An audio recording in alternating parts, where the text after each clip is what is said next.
انہیں ایام میں، انہیں اوقات میں، اسی طرح جس طرح قرآن نے کہا، اسی طرح جس طرح صاحب قرآن نے کہا، اسی طرح جس طرح رب ذوالجلال نے فرمایا۔ چنانچہ قربانی کے دنوں میں اگر کوئی جانور کے بدل اپنا مال صدقہ کرنا چاہے تو اللہ کے یہاں منظور نہیں ہوتا ہے۔ بہت سارے سمجھدار، دانشور کہلانے والے، اپنے آپ کو پڑھے لکھے ثابت کرنے والے کہتے ہیں کہ بھائی جانور کو ذبح کرنے کا کیا حاصل ہے؟ کروڑوں روپے نالیوں میں، ندیوں میں، نالوں میں بہانے کا کیا مطلب ہے؟ یہی پیسے ہم کسی تعمیری کام میں، کسی رفاہی کام میں، کسی یتیم کی امداد میں، کسی بیوہ کے کام میں ہم خرچ کریں تو پھر اس کا ثواب کتنا نہیں ہوگا؟ بزرگان محترم، یہ ہماری سوچ ہے۔ جو قربانی ہم میں سے ہر ایک پر فرض ہے جو صاحب نصاب ہوگا، جس طرح ہماری نماز ہمیں پڑھنی ہے، ہر عاقل بالغ مسلمان کا روزہ خود کو رکھنا ہے، جو صاحب نصاب ہوگا، جس پر زکوٰۃ فرض ہو رہی ہے، جس پر صدقہ فطر واجب ہو رہا ہے، اس کے اوپر قربانی بھی واجب ہے۔ چاہے گھر کے 4 افراد میں چاروں کے چاروں صاحب نصاب ہوں تو چاروں کے چاروں کو قربانی دینے کی ضرورت ہے۔ ایسا نہیں ہے کہ 4 افراد کی طرف سے ایک فرد کی طرف سے قربانی دی جائے، اس سال ان کی طرف سے، اگلے سال ان کی طرف سے، اس کے بعد ان کی طرف سے، ایسا نہیں ہے۔ جس طرح عاقل بالغ کے لیے اپنی اپنی نماز پڑھنی پڑتی ہے، اپنا اپنا عمل کرنا پڑتا، اپنا اپنا روزہ رکھنا پڑتا، قربانی کا عمل بھی ایسا ہی ہے۔ یہ جو سوچ ہے ہماری بزرگان محترم، کبھی ہم یہ نہیں کہتے بھئی ہم تفریح کے لیے جو نکل رہے ہیں اور شادی کے لیے جو ہم بجٹ طے کیے ہیں، جو 2 کی جگہ 4 سواریاں ہم رکھے ہوئے ہیں، 2 سواری کم کر لیں گے، اس کا پیسہ غریبوں میں بانٹیں گے، اس طرح کوئی نہیں سوچتا ہے۔ سوچتا یہ ہے قربانی ہم میں سے چاروں پر واجب ہے، لیکن ہم دیں گے ان کی طرف سے، اگلے سال ان کی طرف سے۔ تو یہاں اگر کٹوتی کرتے ہیں، یہاں اگر غریب کا خیال آتا ہے، بہرحال بڑی مشکلوں سے، بڑی دقتوں سے اس عمل کو انجام دیا گیا ہے۔ اور میں نے عید کے موقع پر بتایا کہ شریعت اسلام میں، شریعت مطہرہ میں قانون ہے، اگر بچی کے بالغ ہونے کی کوئی علامت ظاہر نہ ہو، بچے کے اس عمر پر پہنچنے کی کوئی علامت ظاہر نہ ہو جس پر پہنچ کر اس سے نماز ادا کرنی پڑتی ہے، یعنی کسی بچے اور بچی کو بالغ ہونے کے لیے علامت چاہیے، علامت ظاہر نہ ہو، تو فقہاء لکھتے ہیں، علماء لکھتے ہیں، مسئلہ یہ ہے کہ 15 سال کی عمر کو بالغ کی عمر سمجھا جائے گا۔ تو ہم انسانوں اور مسلمان بچوں اور بچیوں کے بلوغت کے عمر کو ہم جو قرار دیتے ہیں وہ 15 سال۔ ماشاءاللہ ہماری حکومت جانوروں کے بالغ ہونے کی عمر قرار دیتے ہیں 13 سال۔ تم بڑے جانور کاٹ سکتے ہو لیکن 13 سال کے بعد، اب بتائیے 13 سال ہو جانے کے بعد یہ جانور کھائے گا کون؟ معمولی سخت گوشت آ جائے، تاخراتوں میں، شب قدر میں ہم یہاں وہاں جاتے ہیں نا پتھر گوشت کھانے کے لیے، گوشت معمولی سخت آ جائے تو خسائی پر ٹوٹ پڑتے ہیں، گوشت واپس کرتے ہیں، تو پھر 13 سال کی بعد کے جانور کو ہم، اس عمر کے جانور کو ہم ذبح کریں گے، قربان کریں گے تو اللہ کو پسند آئے۔ یہ اغیار کی سوچ ہے، دین سے دور ہونے کا نتیجہ ہے، دین نہ سمجھنے کا نتیجہ ہے۔ بہرحال قل ان صلاتي ونسكي ومحياي ومماتي لله رب العالمين، جانور کو ذبح کرنا ایک علامتی چیز ہے، اللہ دیکھنا چاہتے ہیں۔ میں نے ایک حدیث پڑھی ہے آپ کے ساتھ، ان اللہ لا ينظر الى اجسامکم، تمہاری ظاہری شکل کو اللہ نہیں دیکھتے، تمہارے جسم اور قد و قامت کو اللہ نہیں دیکھتے، تمہارے حسن و جمال کو اللہ نہیں دیکھتے، تمہاری جسمانی بناوٹ سے اللہ کو کوئی مطلب نہیں ہے، تمہاری صورتوں کو اللہ نہیں دیکھتے، ولا ينظر الى صورکم ولكن ينظر الى قلوبکم، تمہارے جذبے کو دیکھتے ہیں اللہ۔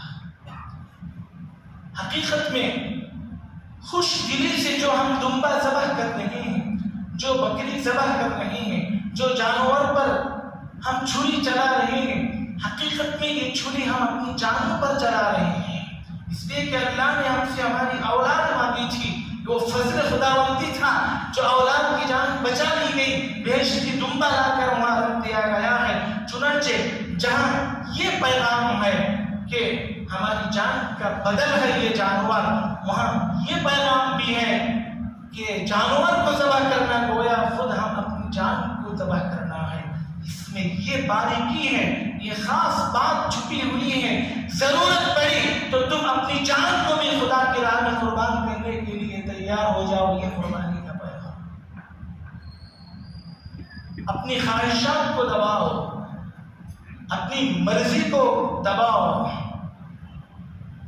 اپنے جذبات کو قابو میں رکھو، رب کا حکم ہے اس لیے ہم ذبح کر رہے ہیں۔ ہمارا جینا، ہم مریں گے بھی خدا کے لیے، جییں گے بھی خدا کے لیے۔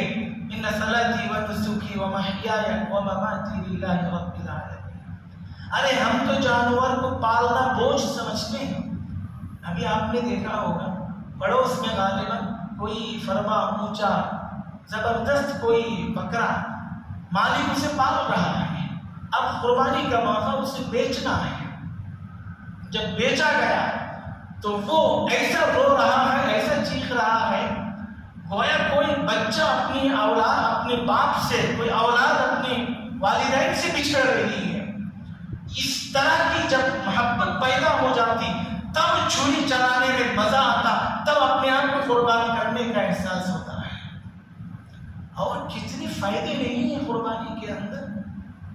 سال بھر میں نے پچھلے جمعہ کہا تھا، سال بھر یہ لوگ گوشت کھاتے رہتے ہیں آپ سے پہلے، لیکن قربانی کے ایام شروع ہو جائے، مسلمانوں کا یہ تہوار آ جائے، مسلمانوں کا یہ موسم آ جائے تو طرح طرح کی پابندیاں لگنے لگتی ہیں اور ٹولیاں بنائی جاتی ہیں، ٹیمیں طے کر دی جاتی ہے، قانون بنا دیا جاتا ہے، چیکنگ شروع ہو جاتی ہے۔ کیا یہ تماشا؟ پوری دنیا میں سب سے زیادہ بیف گوشت جو باہر جاتا ہے وہ ہندوستان سے جاتا ہے ہمارے پی ایم بورڈ میں۔ اب اسی پر تو بے بات میں اس سے پہلے بتایا تھا جانور کے بیپاریوں سے کہ آپ جانور کو اپنے مقام پر منگائیے، رقم اپنے مقام پر دیجیے، اس کی چٹھی رکھیے، بیپار وہ لوگ کرے، فائدہ وہ لوگ لوٹے، مسلمان ذلیل ہو، مسلمان کی قربانی ضائع ہو۔ چمڑے کے ذریعے، گوشت کے ذریعے کتنے لوگوں کا بھلا نہیں ہوتا، غریبوں کا بھلا ہوتا۔ کئی مہینوں تک، خصوصاً ان دنوں میں، ان سالوں میں سبزی بھی میسر نہیں ہو رہی ہے، گوشت دور کی بات۔ ایسے موقع پر گوشت کھانا اللہ کی طرف سے یہ دعوت ہے، اسی لیے عید الفطر کے دن، عید الاضحیٰ کے دن، ایام تشریق میں سال میں یہ 5 دن روزہ رکھنا منع ہے، اور ہر جمعے کے دن تنہا جمعے کا روزہ منع ہے۔ اگر آپ کو کوئی کہیں دعوت پر بلائے، نہیں میں روزے سے ہوں، آپ دعوت پر پہنچ بھی جائے، طے بھی ہو جائے، پھر کہتے ہیں کہ دعوت آپ قبول بھی کر لے، اعلان بھی ہو جائے، پھر آپ کہتے ہیں کہ میں روزے سے ہوں، تو میزبان پر کیا گزر سکتی ہے؟ تو اللہ کی طرف سے یہ ایک انعام کا دن ہے، عید کا دن ہے، دسترخوان لگایا جاتا ہے، گویا اللہ میزبان ہے۔ اسی لیے اللہ والوں میں یہ بات پائی جاتی ہے، اور ہم بھی دیکھتے ہیں عام گوشت کا کباب ہم نہیں بناتے۔ رمضان کے سموسے میں جو لذت ہے غیر رمضان میں وہ مزہ سموسے میں نہیں ہے، قربانی کے گوشت کے کباب میں جو ذائقہ ہے کسی اور